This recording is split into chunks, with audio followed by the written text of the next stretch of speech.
like start freaking out, it would boom, go away, and then he'd be like sitting at the foot of my bed. So before my encounter, this is a long video, and I know that I'm going to post this on YouTube. I'm going to have to backtrack 2 weeks before the incident happens. So before the incident occurs, I start getting this weird tug. Can't explain it. Comes out of left field, and it's this weird curiosity about Jesus and Christianity. And I'm like, what is going on? Like, why? You know, like I'm sitting here scratching my head, like, what's going on? I try and ignore it. Act like it's not happening. Act like it's not bothering me.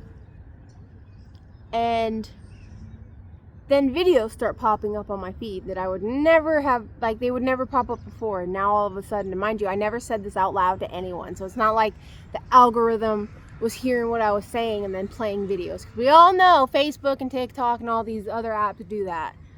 So it wasn't hearing anything I said, because I never told anyone. I never talked about this to anyone. Never said a word. Not at all. Start seeing these Christian videos. Pastors preaching on TikTok. Pastors preaching on Facebook. People like evangelists talking and praying over people and having like the miracles happen, and seeing and hearing people's coming to Christ stories. Or I started seeing like NDEs, that's near death experience stories, and like how they went to heaven or went to hell, like those kind of videos. And so I started watching them. Like, what is going on? But I mean, fuck it. I mean, like, what? Alright, whatever. And I start watching them. And it gradually gets more intense. Like, I am obsessively watching them now. Because it's all that's popping up on my feed now. Like, I am seeing nothing else. Nothing. Just all about Jesus. Every single one. Bible verses, people reading the Bible, people asking questions about the Bible, people debating the Bible, going to hell, going to heaven, all of it, man. And so I guess I'm like doing my first like true deep dive, trying to learn, or at least being open a little to it. And 24 hours before the encounter, and by the way, this literally wasn't just like me. It felt like someone, Jesus, took a lasso, threw it around me, and was sitting here, come on, and just tugging like that. All right? It was so deep. I could feel that tug, and almost felt like the supernatural way of it. Like this was just things popping up on my phone that had never popped up there before. All right? So explain that to me. And the night before, or 24 hours before the event happens, I cave, and I'm like, look, man. And I say my first prayer, and this is literally how I say it. And not word for word, but the last part is, if you're real, I need a sign. I don't know how to pray. I don't know if this is even going to work, but I feel like you can hear me if you're real. But I need help. I don't know what this feeling is. I don't know what this tug is. But I have a feeling it's you, because it's all about you. But I've never believed in you, so we have a conundrum, buddy. This is how I was talking, okay? This is how arrogant I was. So I say, look, Jesus, if you're real, show me a sign. I need a real sign. Send somebody into my life.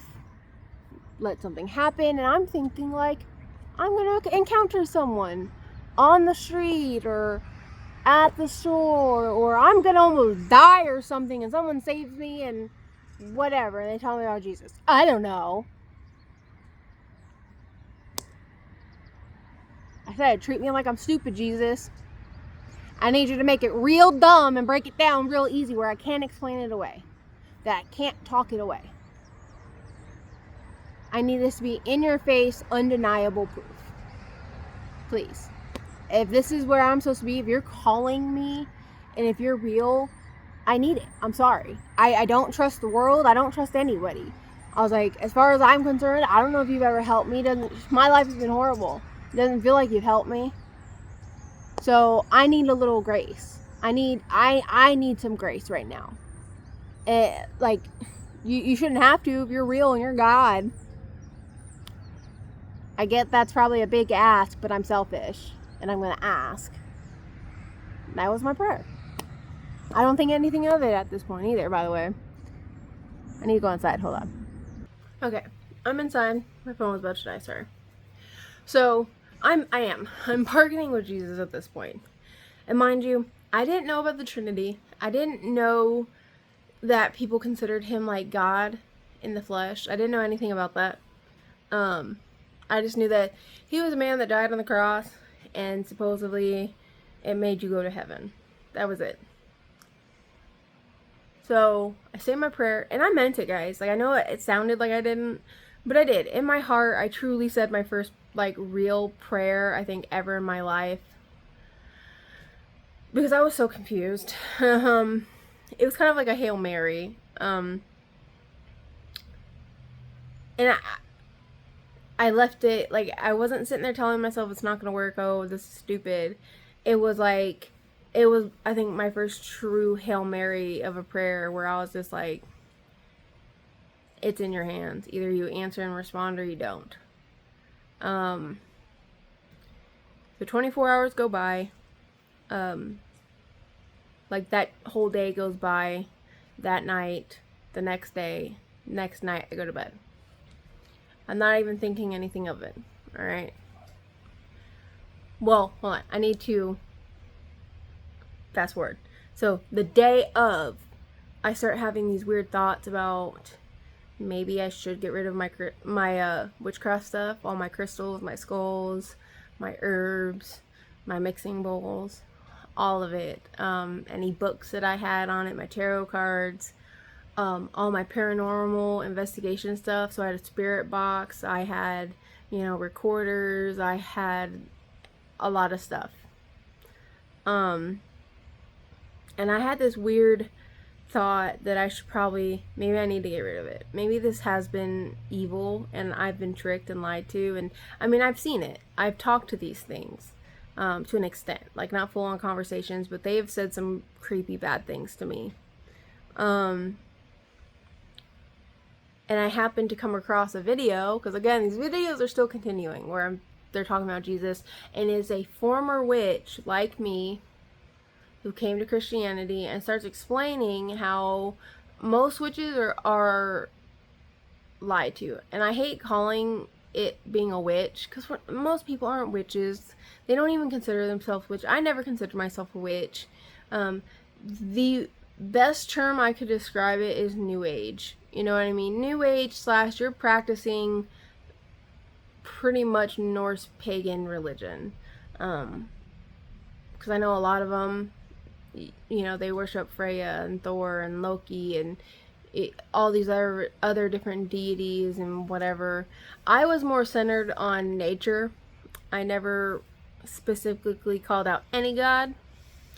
It was more of less of whatever controls this earth and this space and this universe. That's who I'm talking to right now. That was kind of me. Almost Native American like. And I actually very much like the Native American way of life. I still do. I think they may have the names wrong, but whatever. God is in charge of everything. He's the mother of the earth, technically.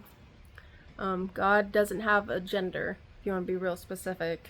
But he is. He's the creator of the earth. He's the mother of the earth, if you want to look at him in like the feminine kind of way. He's Alpha and Omega, just like they said. He's all of it. He's everything. But anyways, so I have that thought, and it wasn't like I want to say not a serious thought, but it kind of was. Like, should I? I don't know. But she had some good points, things that I've been experiencing. Like, as soon as I don't do something they want, or I start getting out of it or falling away from it, bad things start happening in my life. And I used to joke, like, the spirits are punishing me because I haven't talked to them in a while. Like, I would joke about this stuff because that's how often odd things that I couldn't explain would happen. Hauntings, voices, mimics. Alright? Like, I've had people stay at my house. My mom, my grandma, before she passed away, and after my grandma passed away, because she passed away in my home. I've had a mimic in this house since I moved in. It mimicked my dead grandma's voice. And mind you, my grandma raised me for most of my life. Like, I lived with my grandma more than I did my own mom. So when I left California, she moved to Tennessee with me. And when she got sick, she started getting dementia. I made her go to the doctor, to the ER, because something was wrong. And she kept complaining she couldn't breathe. And found out, because I was trying to get her diagnosed for dementia, because it was bad. It was getting really bad. And I could not, like, I was in the process of trying to get power of attorney, because her own son lives in New Jersey, which is my father. He could have cared less. So, anyways, found out she had cancer and dementia. And so she came home on hospice with me. And she died in my home. This thing was her mimicking her voice. Would shout, Chelsy! Chelsy, can you help me? Can you come here for a minute, Chelsy? Like my grandma would. And it would sound just like my grandma. So I don't know, you tell me if that's demonic or not. Anyways, so I have that thought. I go to bed that night and I have my sleep paralysis episode. It was not like anything I had ever encountered or had before. I've talked about a couple of my sleep paralysis episodes. Normally I'm seeing things. I can see my room, whatever. This was just darkness. And I'm talking space dark. Like, so absent of light. I could have had my hand right here. And I couldn't see myself. Like, I couldn't see nothing. I was in the absence of light. And I just start like a weight. Like a blanket. Waves like crashing onto me. This feeling of just dread. Of complete and utter dread. And the acknowledgement, there's something with me here. And I can't see it. This thing. I knew it was a thing. It was an it. It was here. And it was mad. Big mad. Why? I don't know. I can only assume it was because I was going down a path it didn't want. And it was trying to scare me into staying or continuing to listen, and or it was going to fully like oppress me or possess me. And when I say possess, I don't mean like from the damn movies, head twisting on the shoulder. No. I believe when demons possess, or any evil entity, I like to call them evil entities, because the church will say there are no spirits, that there's only demons, but in the dark, in the Bible it talks about fallen angels. They're not demons now just because they're fallen angels. They're still angels. They're dark angels. They're dark beings, basically. And I do believe there are other things. Like it talks about the Nephilim and their kids, and like, you're going to tell me that there's just demons? No. I truly believe there's all kinds of things we have no clue about. So I like to say evil entities, because I don't know if they were all demonic. I don't know.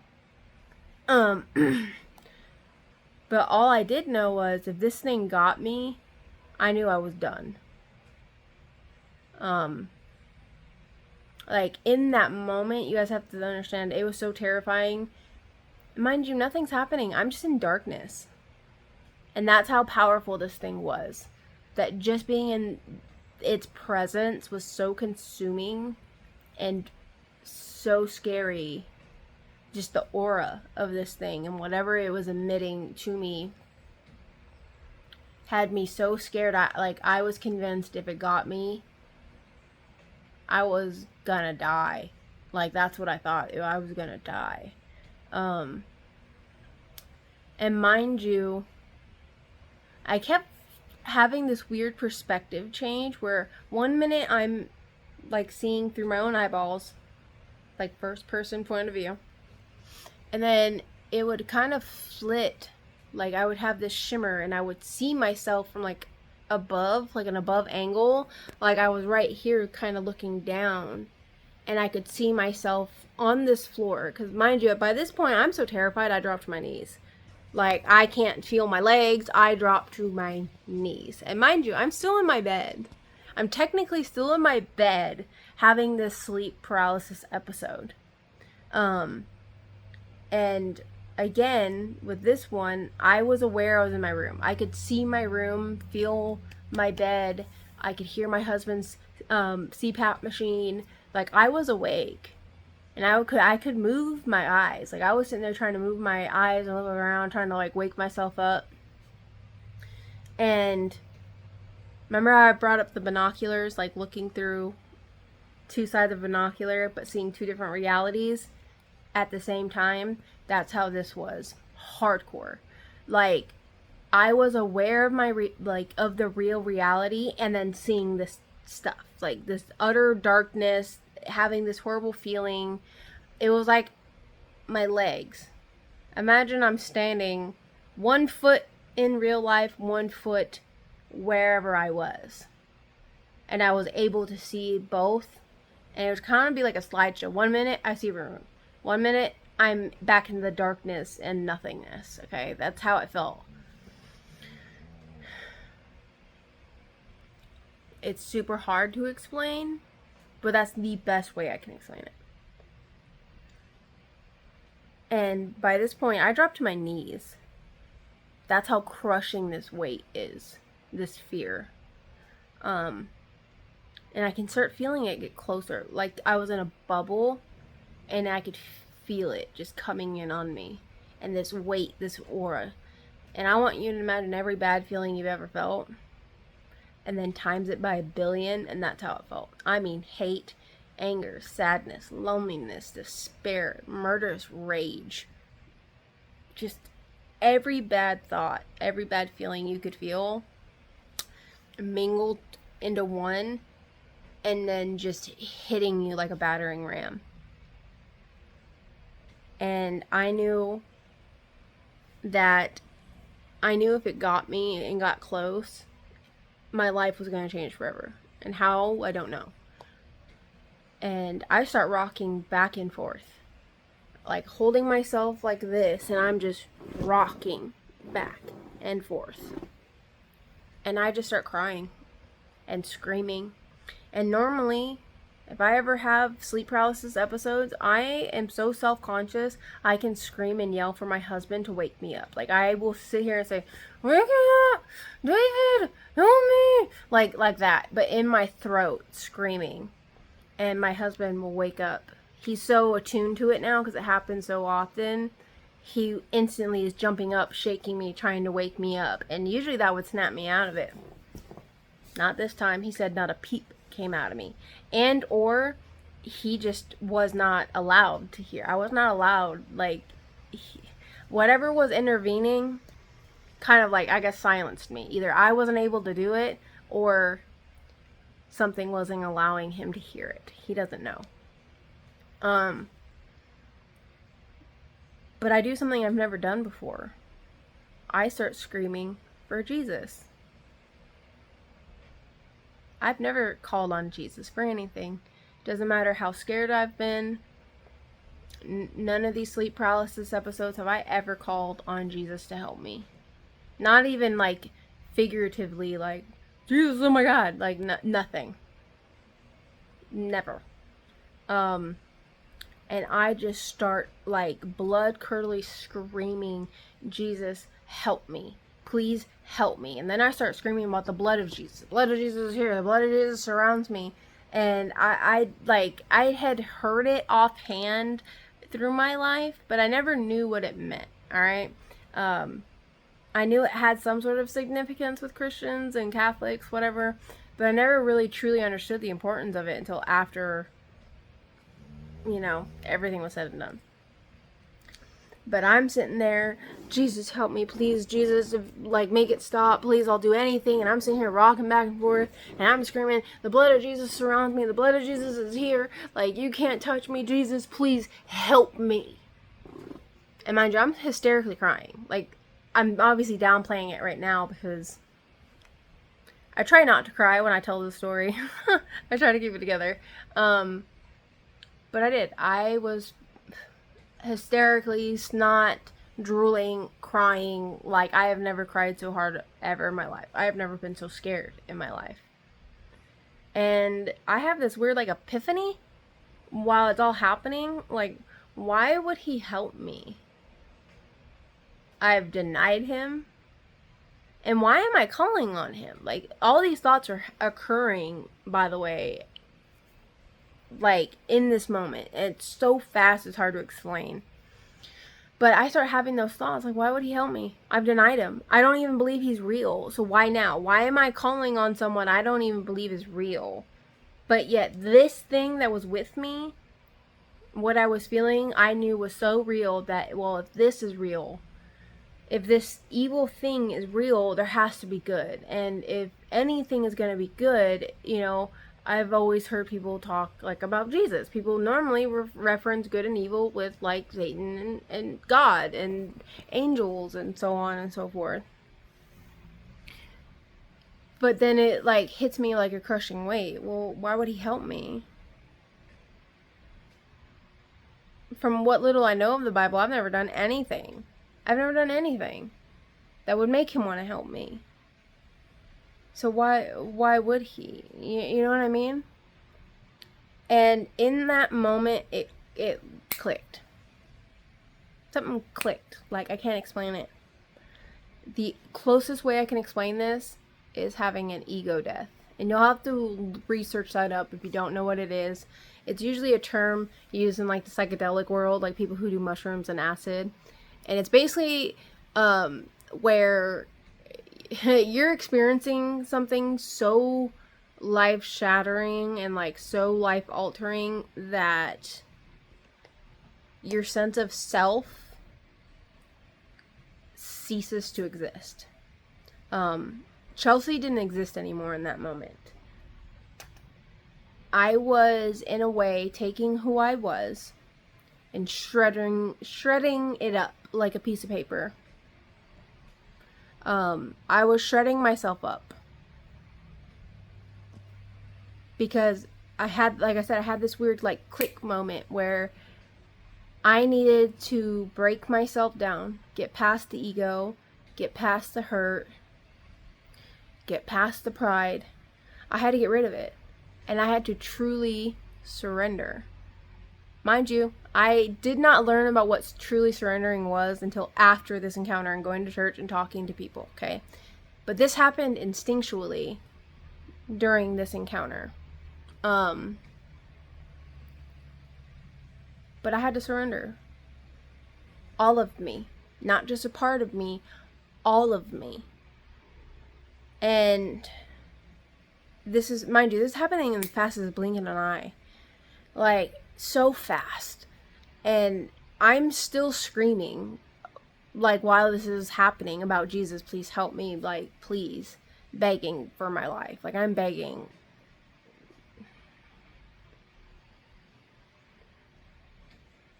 Sorry.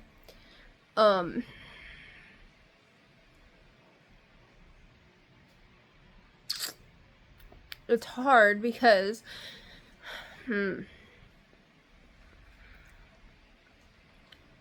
I have never been so scared in my life that I've begged like that. And I've had guns pointed at my face.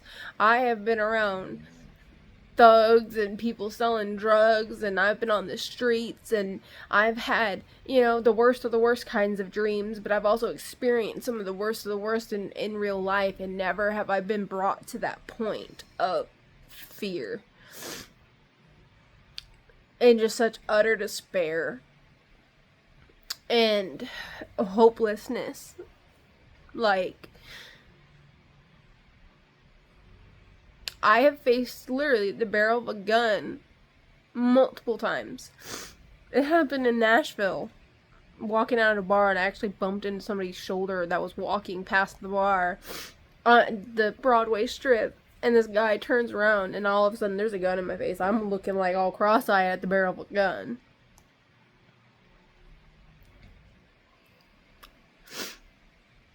Like, I faced death down and didn't react like that. Wasn't as afraid. But yet this thing scared me that much. Because I just somehow knew in my heart and soul this was... I'm not just messing with my flesh. This isn't just like my life in a sense, like my body. I knew if it got to me, or I accepted or gave in to whatever this thing was, I wasn't just risking like physical pain. I was risking forever. My soul. And, yeah. So as I'm having, I guess, the equivalent of an ego death, shredding who I am apart, I ask in a very calm voice one last time, Jesus, please help me. Help me.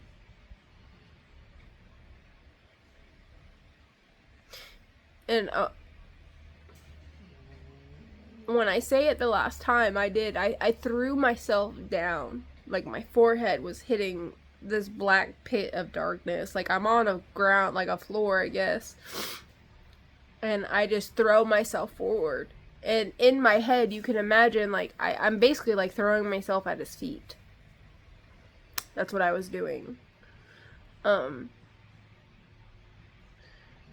when I said it that last time, poof, I'm gone. My head's still looking at the ground, and I'm still, like, crying and freaking out. But as soon as I said it, I was gone. I was gone. I was somewhere else. And it took me realizing I'm no longer in this pitch black anymore. It was bright. Mind you, my head's down on the ground. My hands are out in front of me. I had just been screaming and crying, begging Jesus to help me. And all of a sudden, I'm seeing grass underneath me. I'm looking at grass, like, just this close to my face. Looking at grass. And it's bright light shining down on me. So I sit up. And I start looking around. And I am like... what? Like, trying to reel. I'm still trying to process, because that fear that I had just been feeling is still there. I'm still, like, trying, like, my brain is still stuck in that moment. And as I start to slowly kind of calm down, because now I'm facing a new fear. Like, I wasn't scared. Like, I was recovering from what had just happened in this darkness, this place, whatever I was in. But now my brain is, like, short-circuiting. Like, really short-circuiting. Because now I'm seeing things I don't have words for. Like, literally. Not figuratively. I literally don't have words for what I'm seeing. I can't. It felt like my brain was short-circuiting and couldn't process, because I'm seeing things I know. I'm seeing rolling hills. Because as I look around, I see just as far as the eye could see, rolling green hills and trees and flowers and a stream and this bright blue, like baby blue, vibrant colored sky. But within all of these colors, I am seeing colors I don't have names for. Like, they're not on our color spectrum. The grass had it. The trees had it. The bark of the wood had it. The sky itself had it. The only way I can describe it is when you look at paintings and you see like the layers of color to make it have depth, you know, and like dimension. You'll see the colors like kind of blended in, like mixed through, and it happens in our day-to-day life where the sky isn't just one solid baby blue, right? There's whites and dark blues and some grays and then like really light baby blues, right? Okay. I was seeing these other colors mixed in. And I don't know. The only way I kind of can explain it is it looked like everything had its own aura, I guess. Like whatever these colors were that I don't have names for made everything seem to glow. Like be like bright. It wasn't physically like glowing like a damn light bulb or a glow stick. It wasn't like that. It was like I was seeing the glow, but inside itself. I don't know. I can't explain it. And like I'm looking now at the grass, and the grass is like this beautiful green. The most vibrant green and detailed. Like it looks like I was looking at everything. Forget 4K. It was like I was looking everything at like in 20/100K. Like my vision was so sharp and clear, and everything was so detailed. Like, just crazy. And I'm sitting there looking at this grass. Like, at this point, I stand up, and I'm just, like, looking around, like, twirling in my spot. Like, what is this? Where am I? Like, where am I? And I'm standing up, and I go to look over my right shoulder. Like, this is how detailed and vivid this was. I look over my shoulder, and I kind of half turn like this, and to the right of me, there was, like, I was at the top of, like, this slope, this little hill. I start hearing, like, sounds, like, rustling, and, like little thuds. And I'm like, what's happening? And then I see white. And I'm like, what? Then I see heads, little white heads. And come up this hill, sheep. Bright as white, pure white sheep. Like, sheep. Like, I'm sitting there like, sheep? You know, like, I'm still me. I'm still thinking how I would think. And I'm sitting here, my brain is so fried at this point. Just having gone through this horrible traumatic experience. Now I'm in a place I don't know where I am. Oh, and I would also like to point out, there was no sun. No sun. I looked and looked and looked. I did a full 360 view, and I looked, and there was no sun. But yet, it was so bright. But not like, it was the brightest of the bright that I can describe, but it didn't hurt your eyes. Not at all. But anyways, here are these sheep. So now I'm fully facing where these sheeps are coming from me, because, like, I get their sheep, but I'm still kind of, like, nervous. I'm scared. Like, I don't want my back to anything that now, like, I'm seeing something. Like, I don't want my back to anything. So I face these sheep. And they are probably, I would like to say, like, 25 feet away. Maybe. I don't know. It was hard to kind of judge distance in this place. But I'd have to say 20 to 25 feet. And they're coming up over this hill, and there's, a bunch of them. And then, mind you, they're walking up the hill. I start seeing brown. And I'm like, you know, like, I'm... what's happening now? And I noticed that it's a person. It's a person. And as he's walking up the hill, all these sheep are surrounding him. He's in the middle of this flock, like this flock of sheep, this herd of sheep, whatever you want to call it. And as soon as his face, like, comes into view, like, clear view, and I'm processing what I'm seeing, I drop to my knees. Because I know who it is. And I'm, again, in tears. I'm just on the ground in shock. I'm on the ground in shock. Because I know I had called for him and I had begged for him. But I guess part of me didn't really think he was gonna come. I wasn't able to explain what was happening to me and where I had been brought to, but never once did it occur to me that he actually listened. It hadn't occurred to me. I just thought, I don't know how it happened, but I was whisked away to some new place. And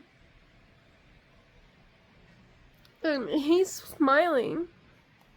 He's got this, like, the most beautiful smile I've ever seen.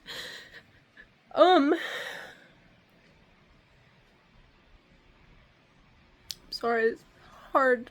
I said I wasn't gonna cry, but,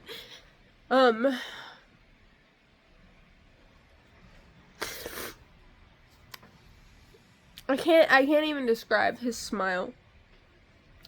Because it's just everything. That's the best way. It's everything. I want you to think of everything you ever longed for and needed in your life. And his smile just radiates it. And it's not just his smile, it's him. It's him. It's like getting the best, like, the hug you've always wanted that would make you feel better. And finally getting it. It's like taking that first breath. It's like having all this hurt and anxiety in you, and it's like all of a sudden it's gone, and you're able to breathe. Truly breathe and feel, and not feel the hurt, and not feel the pain and the stress, and not have all the burdens of your life and your past. It's like being free. Truly and utterly free. And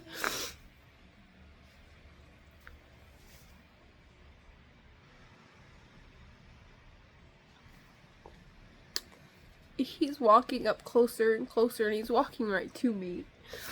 And mind you, I'm on my knees, and I'm just crying hysterically looking at him.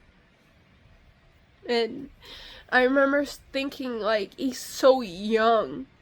He looked very young, like my age. I'm 33. He looked like my age, and he looked very youthful. Because, like, any images I had ever seen of Jesus, they're, you know, either him as he's being crucified or his journey, and he usually looks really sunken in. Really, like, you know, like, sunken. Like, he lost, like, they portray him just super skinny. And he was not, like, built, but,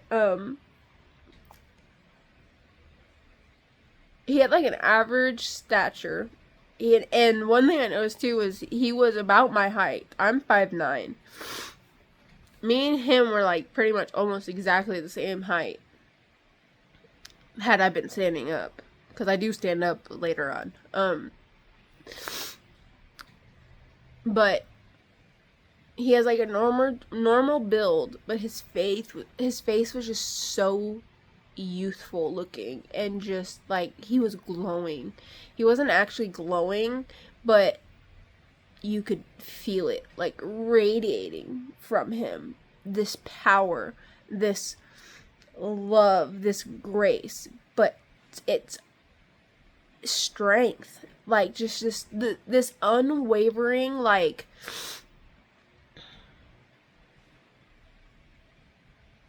I can't explain it. It's just, have you ever met someone when they walk into the room and everybody just like gravitates towards them because they like radiate like this aura, this power, and people just kind of are drawn to it? I want you to imagine that, but like nothing you've ever experienced. Because when you see him, when he walks into a room, you know it and you feel it. And it's not like you're scared. You're not scared of him. It's respect.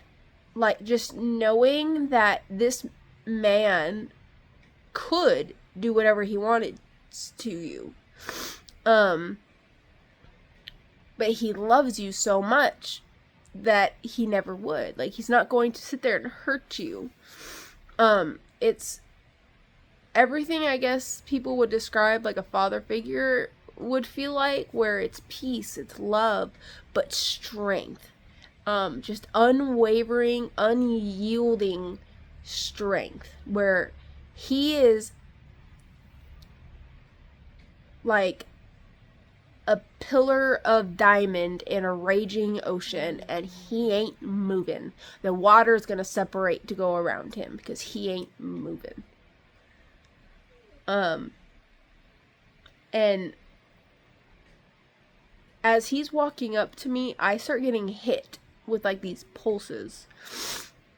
It's the only way I can describe it. Just pulses of like energy and thoughts. And he starts talking to me.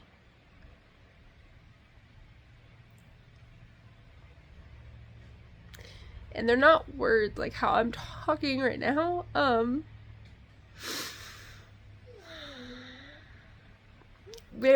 It's like I was hearing his words, but they were accompanied with like feelings and images.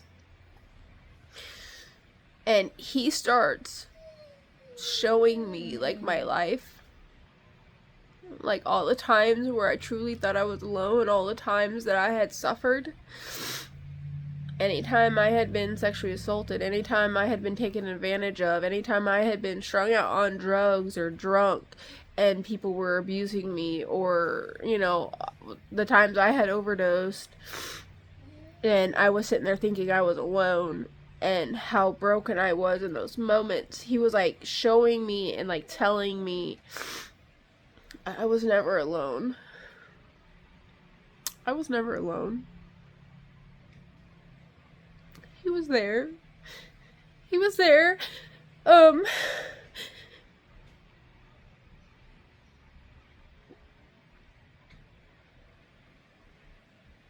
God. He was always there. He was watching me. He was helping me in ways that he could. But it was me. It had to be my choice. Obviously, he's God, he's Jesus. He can do and interfere whenever he wants, if he deems it and sees fit. But what he was kind of explaining to me was, or what he was trying to show me was, I want you to imagine a door. He's on the other side of the door and the door's closed. If you keep that door closed and you keep your back turned to that door, he can only do so much. You know what I mean? To an extent. Like, obviously, if he wants to bust down the door, he's gonna bust down the door. But there's still a choice there. And he was trying to show me that I had closed the door on him. But when I was younger, he understood that I never learned. Like, nobody, like, he had this kind of sad look. Like, he was still smiling, but it was like, have you ever seen someone smile but look sad? Kind of like right now, I guess, on my face, where you can see it in their eyes. They're hurt by something. And he was showing me that, like, no one had taught me, no one had talked to me about this stuff, that I was just overlooked and passed on so much in my life. That he was hurt that no one had reached out to me and taught me about him so that I could have accepted him sooner. Because, like, I can't learn something I don't know. I can't accept something I've never even, learned about. But as I got older, he then shows me, well, you learned enough. Like, you had caught on to enough that you could have accepted me, and you still chose not to. And it was, I'm not trying to find the words to explain this. He was, like, understanding, like, getting it, like, how can you accept something that you don't know, you were never taught about. But then as I got older, to the point, like, basically, like, my teenage years, older, like, I'm not, like, 13, 14, 15 years old and up, I was mentally mature enough that I could have figured it out and asked. And I chose not to, because I was repulsed by it, I had been rejected and overlooked so much by people that claimed to be Christians, and just everybody in the world. My mom, my biological father, like my own siblings, everybody just was, I was either the punching bag or just forgotten. You know what I mean? And he was showing me that, especially when I got into adulthood, I knew enough. And it was, like, especially as an adult, I was turning my back on him. Even if I knew little to nothing about Christianity, I was still making a conscious choice in my heart to not try. And he couldn't force the door open. I had to open the door. I had to believe. And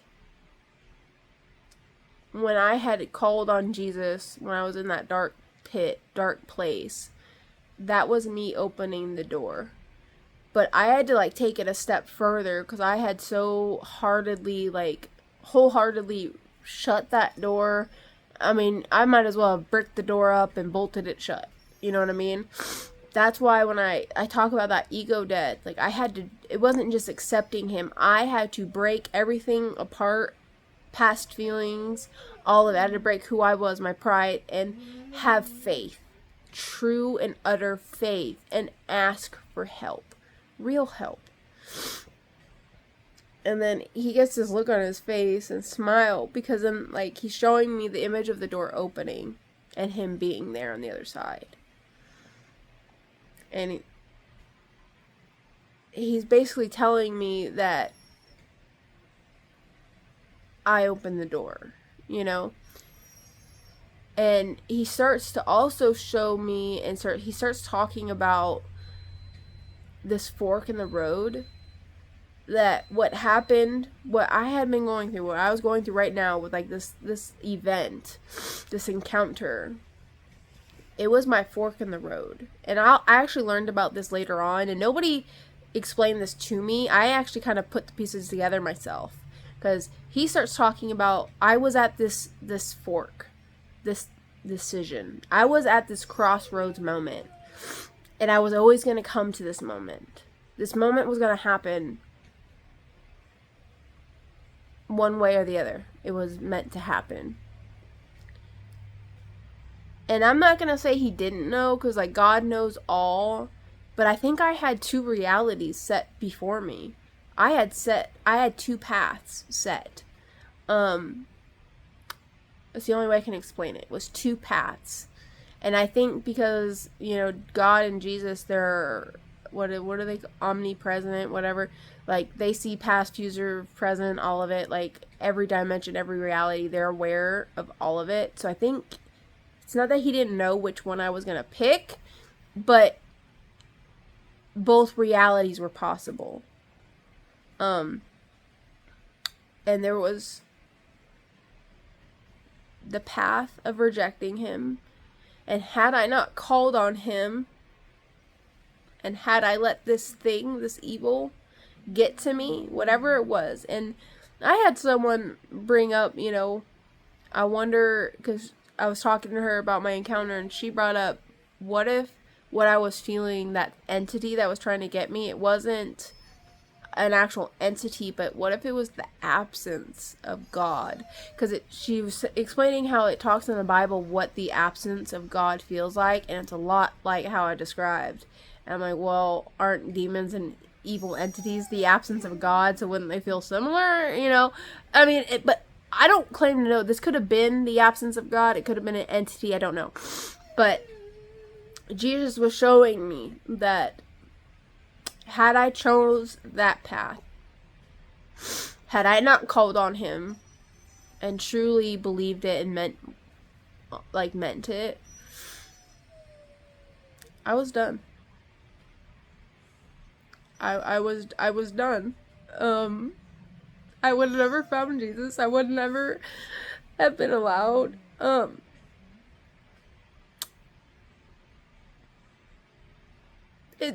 Somebody else brought this up when I started talking about this. It talks about in the Bible, there is a point in people's lives where it's too late. That if you shut your heart so off to Jesus and you shut him out so much, there is no redemption. There is no, you'll just never get to that point where you're willing to accept him. And had I not called on him, he said that was my future.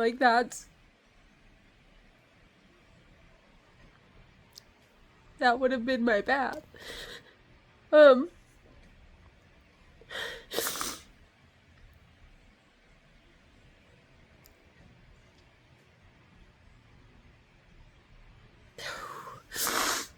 Sorry, that's a staggering thing to think about, when you're told by Jesus that you would have been lost forever. And mind you, I've been going my whole life sitting here thinking, I truly believe if you're not a bad person, why would you be punished and go to hell for it? You know what I mean? I never, hurt anyone. I never killed anyone. I never sexually assaulted anyone. As humans go, I'm a good person. I help people when I can. I'm very empathetic. So,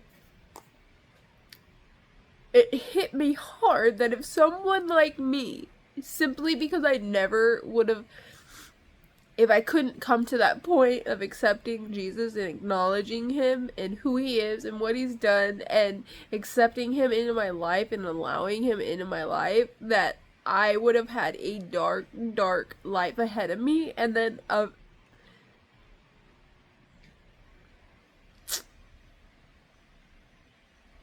eternity of suffering, of being without him.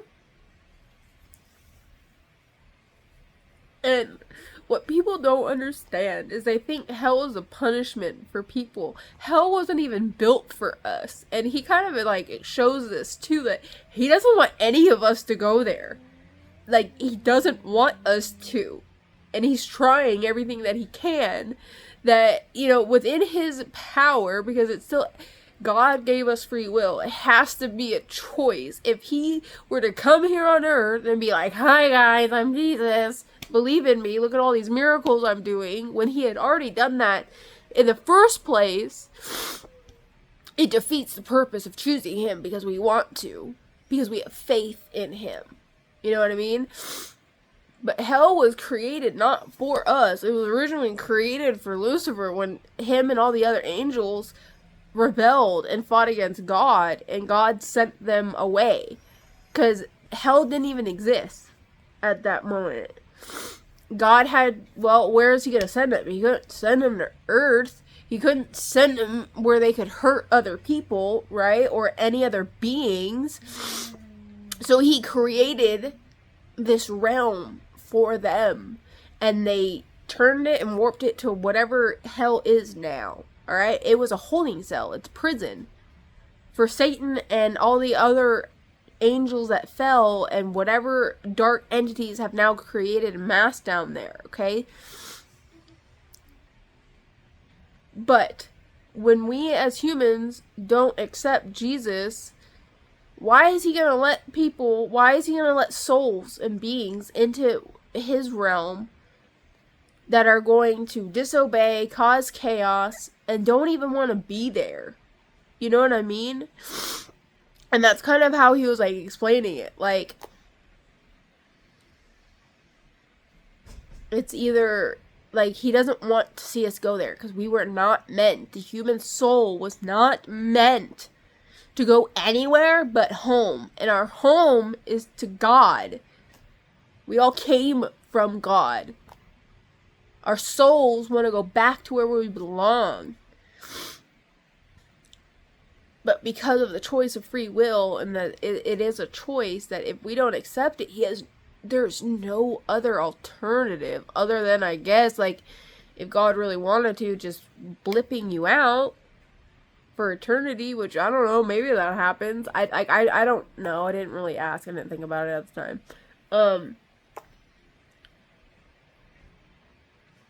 But yeah, he's not gonna, like, you can't go there.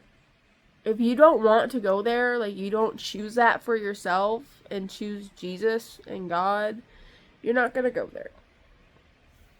And so I had to, like, when that hit me in the face, like, I'm crying like a baby even more now in front of Jesus. And he leans down and he puts both his hands on my shoulder. So, like, he leans over and has one arm here, one arm here, and he's in front of me. And he lifts me up, like, rises me to my feet. And he told me that it, like, with his actual lips this time, because the whole time his lips haven't been moving. He's just sitting there, like, giving me like little eye movements and kind of quirking his lips or getting really stern, depending on what he's projecting and what, like, we were kind of talking through our minds and our thoughts and feelings, you know? But he then, you know, shows me that I opened the door. I chose the other path. That instead of going this way, I went to him. I chose him. And he starts projecting on me that, he gets kind of sad, too. Like, he gets this, like, sad kind of look, but he's still kind of smiling, you know. He knows that this was hard for me. You know, Jesus is really understanding. I will say that. Like, he knows us in and out. And he understands, like, our thought process. He understands the battles we face as humans.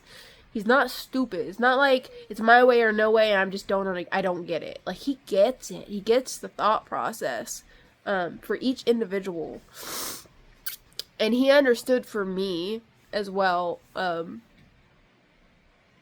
I forgot to mention this. Like, when I first saw Jesus too walking up to me, I started getting, like, the thought, like, my father's here. Like, that's my father. You know? And this was when I had to first drop to the ground. Sorry, I forgot to say that. And this has to do with what I'm about to say. So, when he's showing me the images, and we're, like, talking, mind you, this is in our head, like, together, and I'm getting hit with these pulses of feelings and thoughts and images.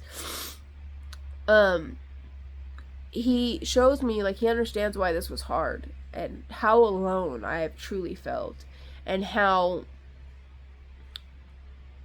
my big thing, like, what broke me from a child, from a 3-4-year-old child, not only, like, the physical and mental abuse I had to, like, endure, but had to suffer through it, see it on a daily basis. It was the absence of my father, my biological father. And my soul, like, my spirit, deeply, I guess, has this weird thing with the father figure.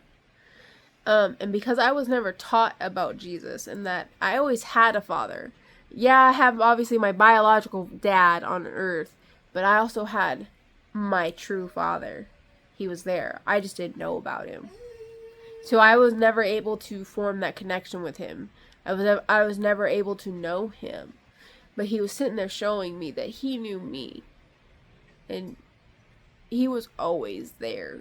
And he was like, not that like he was sorry. I'm not going to say that he said sorry, because it wasn't like that, but he was empathetic that I had to go through what I did. All of it. At especially at such a young age. Like, I was never able to just be a kid and be happy. I have known nothing but being scared, fear, anxiety, before I could even talk. Okay, that's what I knew. And that's what I had to grow up. That's how I was formed. Was like, I was shaped with nothing but fear, anxiety, and being scared of punishment, and then abandonment, and then, you know, just so on, and the mental abuse, and then the physical abuse. And like, you know, he felt horrible for me, because that's not how his children are supposed to be treated. Like, it breaks his heart, I will say that. Like, he pushed on to me, man, and I can't even describe to you how this felt. When we do bad things, like, when his children, you think, he looks at us like children. We are children. We are his children. It breaks his heart. It kills him. It kills him. And I'm to blame too. Like, yeah, I suffered a lot, but guess what? I also sinned a lot, and I've done bad things. And like, I started instantly feeling like shit. Like, I mean, instantly, because when he was showing me like how much this affected him, I started feeling guilty. Like, I have, like, the fact that I wronged him killed me. I mean, broke me, shattered me. Because the man who has always been there for me, who has always loved me for every flaw, every imperfection, he loved me, the real me. And this is what I did to him. This is how I treated him. I rejected him. I talked bad about him. I mocked him. And then I ignored him my whole life and blamed him for everything. And, you know, the world blames him for everything. And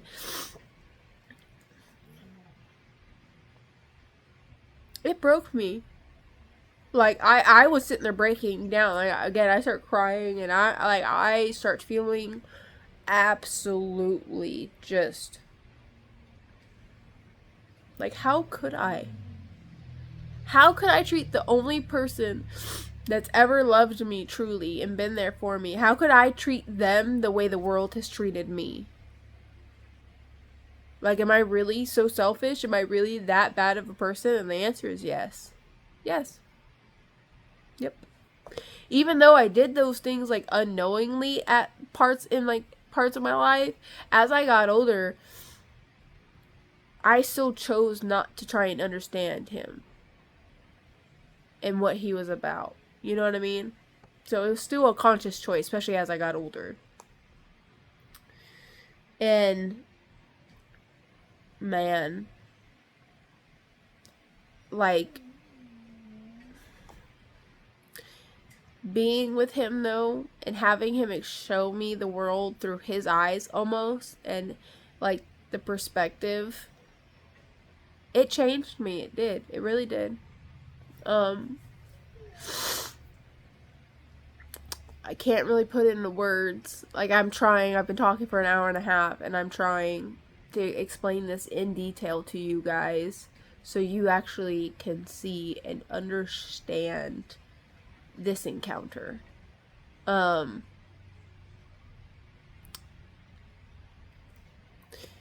I was, like, during this encounter, though, I also want to let you guys know, it felt like I was being reborn. It felt like every time I was getting hit with this pulse of light, I want you to imagine your heart, your soul is glass.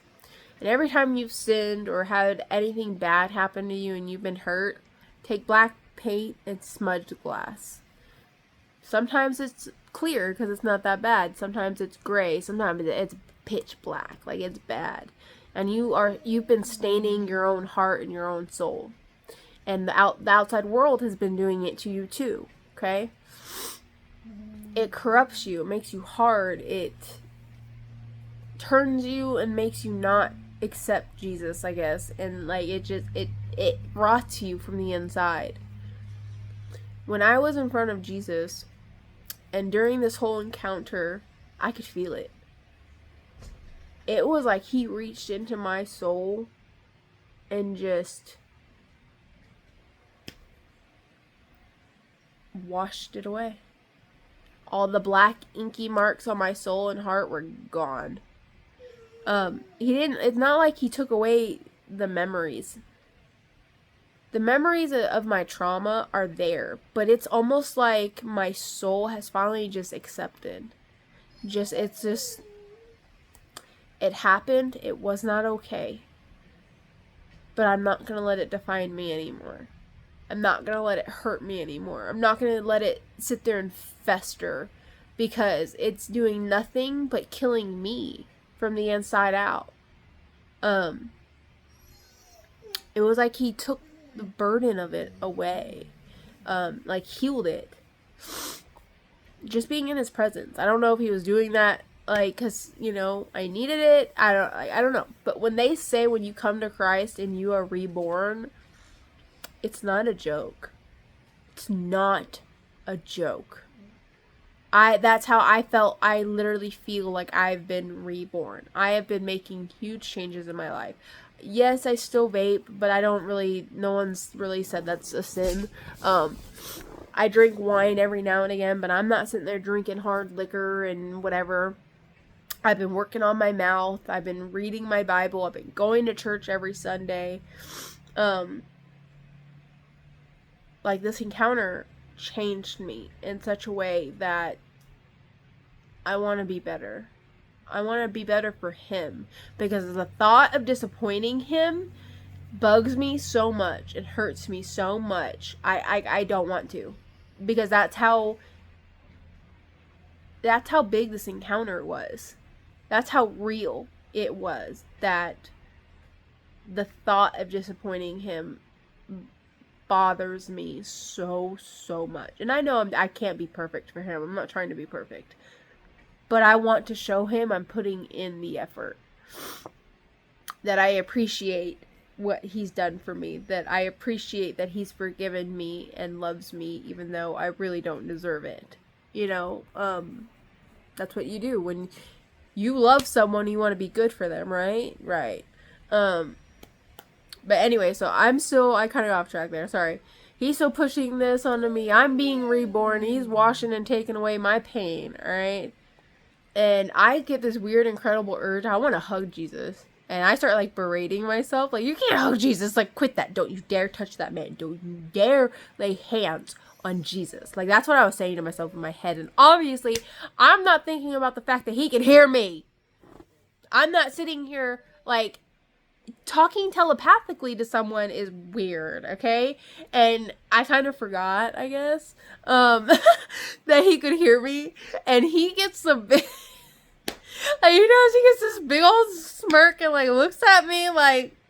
like, girl, child, stop it. I just thought that's one of the funny, kind of quirky. And then I go to ask him a question and I'm jumping out of bed. I am jumping out of bed. I went to go ask him something and I guess my time was over. I don't know. But I am jumping out of bed. I am crying hysterically. Like, I woke up crying. I came out of... Because, again, through this whole story, you guys need to understand, I was still seeing my room. I don't talk about it a lot through my encounter because I feel like it's redundant. But you guys have to remember, I was still aware in my physical body. I think that's like the disconnect here. People, because they hear this, what I'm saying, and they think it's a dream. Guys, I was still seeing, hearing my fan, hearing my husband's CPAP.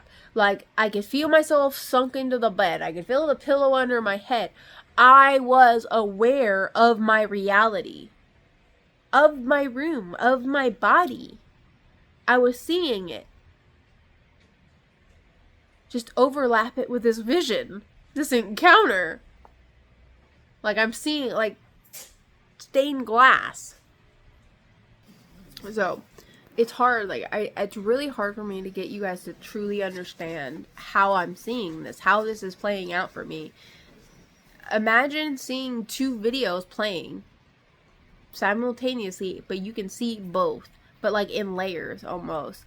And I will come, like, I'll see my room more at some point, and then I see this vision or whatever more. Like, I'm skipping in and out of like these two pictures, these two movies playing. That's kind of how it feels. Like I'm slipping between consciousnesses, I guess, or scenes. And this is happening the whole time. I know I don't talk about it enough, but it's hard to explain it. But yeah, I'm shooting out of my bed. I'm in tears because, mind you, I'm sitting in, when I'm laying in my bed and I'm paralyzed and I'm having this encounter with Jesus, my body is physically reacting. When I was crying in front of Jesus, I was crying in the bed. Like, I was physically reacting, just not making a sound, because I couldn't. So yeah, and before I even know it, before I even realize I am moving, I'm in my living room, on the ground, just hysterical. Because of what I just went through. That darkness, that evil, Jesus coming, Jesus healing my whole, the hole in my soul, healing me, healing my soul. And I take a couple deep breaths, trying to calm down, and instantly, as soon as I'm back, like, I guess, because I feel like a part of me, like part of my soul, truly left, or was being altered. Like, I was somewhere else, either my consciousness or my soul. Like, when this encounter with Jesus happened, a part of me, I feel like, was somewhere else. And as soon as all of me is back in my body, instantly, that couldn't have been real. That couldn't have been real. And as soon as those thoughts start coming in, it's like a voice. It was my voice, but not my voice, saying, stop it. You know what just happened. You asked for undeniable proof, and you just got it. You asked for a sign, and you just got it. Do not let the enemy convince you otherwise. Like, it just reverberated through my whole being. And I knew that was the Holy Spirit. That was Jesus. That was him trying, because he knows the enemy's gonna try and convince me that this wasn't real. Because that's their greatest weapon, is getting people to believe that it's all coincidence. Oh, it's this. Oh, it's that. Like, that is their greatest weapon. All right. And so I sit there. I'm sitting out right where I am right now. I'm just sitting here zoning out, just like processing what had just happened. And when I wake up, it's like 3:30 in the morning. So mind you, I don't know how long I was sitting there. I do know I went to bed around 2. Like, I went and physically laid down at like 2 a.m. So this had to have happened within that hour. Whether it happened that whole hour, I don't know. But this wasn't just some instantaneous, quick few seconds like dreams are. True dreams, you have thousands of dreams. second by second by second. Like, they just flash so fast. So this encounter truly happened over the course of an hour. Because when I lay down that night, I was out asleep within minutes. And then boom, I'm having this encounter. I'm in the darkness. I'm having this feeling. I'm crying hysterically. I'm begging for Jesus. And then I'm in front of Jesus in this other realm, this other place. So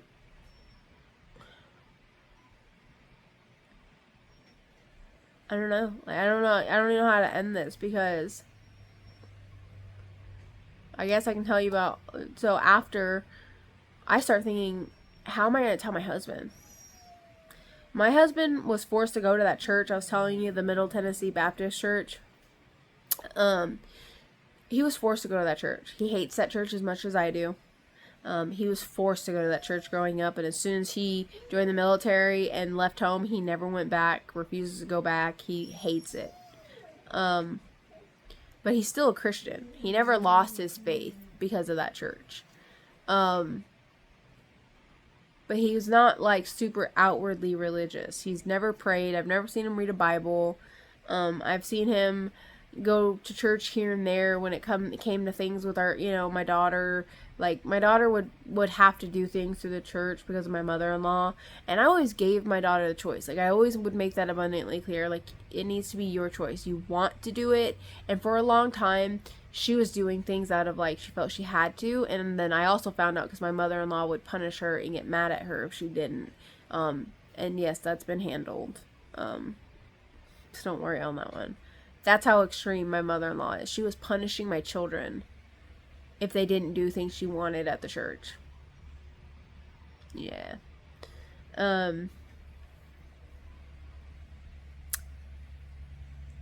But, me and my husband, in our marriage, we've been married for 13 years. We've never, we've talked about this topic, but he never was sitting there trying to convince me to believe in Jesus. Like, I think he just knew. There was no convincing me. Like, I'm sorry. I believe in the supernatural, but I think he just knew it's something I have to come to on my own. If I'm ever going to believe it, it'll happen on my own. So now I'm sitting there like, how do I bring this up to my husband? How do I, is he even going to believe me? Is anybody going to believe me? Because now those thoughts are coming through my head. Like, how do I tell people this? Because I'm just not going to hide this. Like, I can't hide this. If someone like me just had this encounter, if someone like me just had this experience, I was almost thinking, like, hopefully people would believe me. Because people that truly know me know how I felt about Christianity. And so I'm sitting here like, well, maybe that's part of why this happened. Because of who I am and how I've lived my life and how adamantly I was not for Christianity. Like, you know what I mean? I almost felt like I was like the perfect, not spokesperson, but I was like not one of the few. There are a lot of people like me in the world. But I had just had an encounter, and I had the thought process that I had, and I lived the life that I have. And now here I am telling you I've had an encounter with Jesus. And not just with Jesus, but some sort of entity. You know what I mean? So I wait on it. I waited until the next day. So mind you, I woke up at like 3 o'clock, 3:30 in the morning. I don't go back to bed. Obviously, I can't sleep after that. That whole day goes by. I go to bed.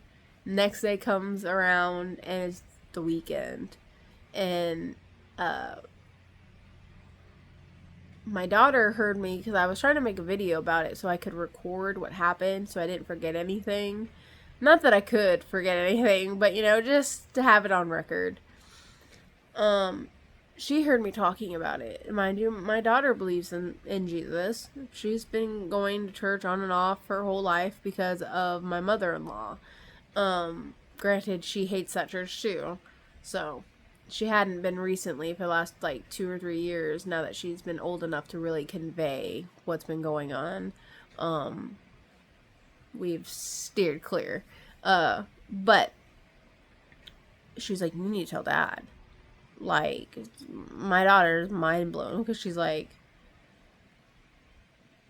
looking at me like, are you serious? Are you messing with me right now?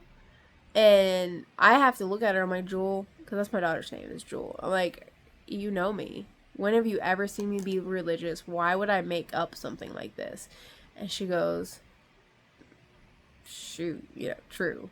Like, usually I'm the first one to be like, no, that's not real.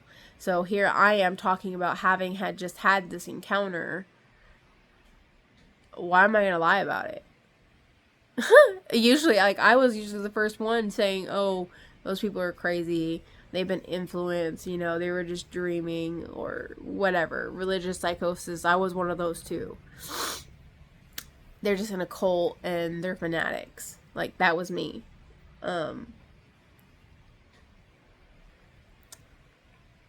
She's like, you gotta tell Dad. So later that evening, I tell my husband, I'm like, look, I need to talk to you. Like, we need to have a conversation. I need to talk to you. So we go in the room and I tell him, I'm like, look, I need you to be quiet. I need you to listen. I need you to not interrupt me until I'm finished. And I need you to understand this is serious. What I'm about to tell you is not a lie. I'm not making this up. I'm not joking around with you. So instantly my husband gets like scared, like, what's going on? Like, he's freaking out internally. Because I don't talk like that unless I mean it. Like, if I'm telling him to be quiet, I need you to listen. I'm about to say something really important that he needs to have ultra focus. Like, you need to be with me and shh. I'm like, I need you to stay silent. Don't ask questions until the end. Let me get this out because this is going to be hard for me to say and talk about. Because I at this point now, I feel awkward. How does someone who's never been religious, who's always felt some sort of way about Jesus and Christianity, I felt like a hypocrite. Like, I felt almost ashamed, and now here I am about to tell my husband I just had an encounter with Jesus. So, you can imagine how I felt. I felt awkward, especially knowing my husband is Christian, and he has believed these things. So it's like, how I felt like a dummy, you know what I mean? So I tell him everything that happened, and just, he accepts it, like, just, like, yeah. And so I'm sitting there like, you don't think I'm lying? And he goes, no. Not at all. And I'm like, why? And he's like, you wouldn't lie about something like this. Like, I've known you for 13 years. You've never once had an interest in Christianity. You've never once, like, no. With the way you are and how, you know, everything I know about you, you're not going to lie about that. I just wouldn't. Like, I've never, nope. Like, if you would have asked me 48 hours prior to that, oh, hey, in 48 hours, I bet you're going to be a Christian, I'd be like, yeah, shut the F up. I would have laughed in your face, you know what I mean? So, no, he just believed me. And so did all my family. I told my mom. I made a post on Facebook, and one of my older sisters reached out, and all of them. Just, this is how ingrained I was against Christianity, that for me to say what I'm saying, because the video, I made a video and I posted it on Facebook with this long post, and I'm like, look, if you know me, you know me, and you know I'm not making this up, but this is what just happened to me, and I feel like my friends and family need to hear this, because if this just happened to me, and with my belief system that I had, and now, like, I just had this crazy encounter with Jesus, and mind you, no drugs involved, no near-death experience involved. Like, it's really hard to explain away. No, they all accepted it. Like, like, no way she's lying about that. Like, she wouldn't lie about something like that. Not that. So my friends and family, for the most part, took it well. My mother-in-law, we had to have a tough discussion because she got all like, "Oh my gosh, I'm so happy now! I truly thought you were lost forever and you were gonna go to hell." Mind you, for the last 13 years, she's been telling me, my husband, that we're both going to hell. She would tell my kids all the time that I'm disgusting, I live a disgusting life, that I'm going to hell. This is kind of stuff I've been dealing with Christianity and her for 13 years. So, I had to have a polite sit down with her, because I will tell you right now, I am very convicted in the fact, after having met Jesus, after having this encounter, I just know a few things.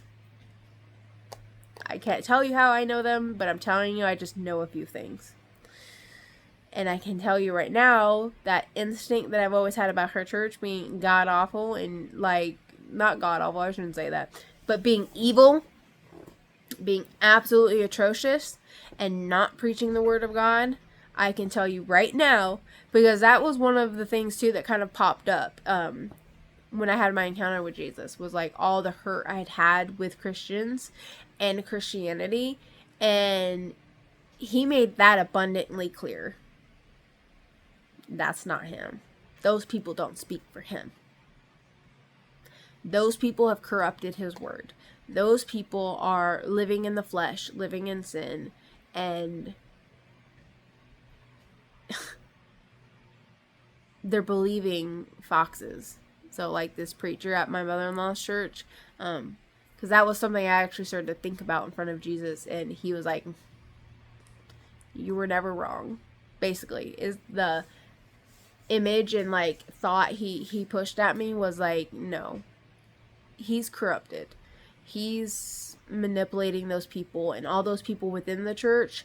So, like, it's not really their fault that they believe him, but at the same time, if they truly knew Jesus and truly read his word, they would be calling him out on this, and they're not.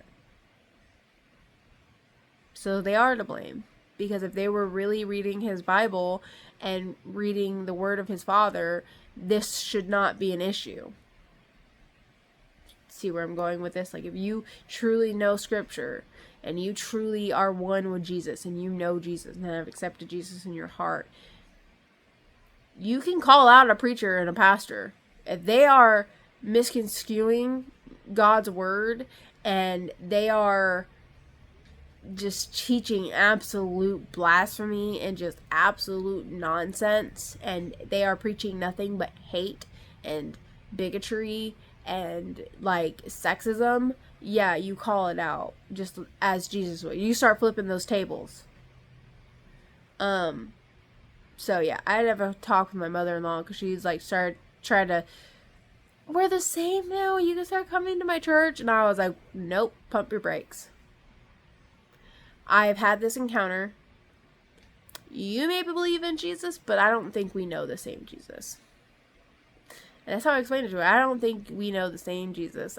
I don't know what this corrupted, evil Jesus you pray to and you've accepted, but it ain't mine. It's not my Jesus. Because the man I met, and I told her, I was pretty honest. I tried to be nice, but I told her about that scenario. And I'm like, if you truly love Jesus and you know the word of God, you would not be listening to that pastor at your church. You would be calling out what he's saying instead of blindly listening and letting him do and say what he's doing in that church and disrespecting the house of God. And all the horrible things he's done to people within that church. Excommunicating them, bashing them in front of the congregation, having sexual assault under that roof and not having accountability, pretty sure the smuggling of money from the church to go into his own pockets and lining his own pockets. Just awful things. I'm like, no. The Jesus I know and love now is loving and full of grace. He doesn't sit there and condemn people to hell that have accepted him, there is no judgment. You know, like there's the final judgment, obviously, when your soul goes to heaven. But he's not sitting there like, if you've accepted Jesus and yes, you've sinned and whatever, and you, even as a Christian, if you continue to sin, but you're trying, as long as you're trying, it's what's in your heart, you know? If you're truly trying, he's not rejecting you. He's not. So that was a tough conversation to have, but yeah. So I'm going to end this video now. If you guys have any more questions, I've been talking for 2 hours. It took me 2 hours to go from beginning to end. I'm so sorry. Alright. Bye.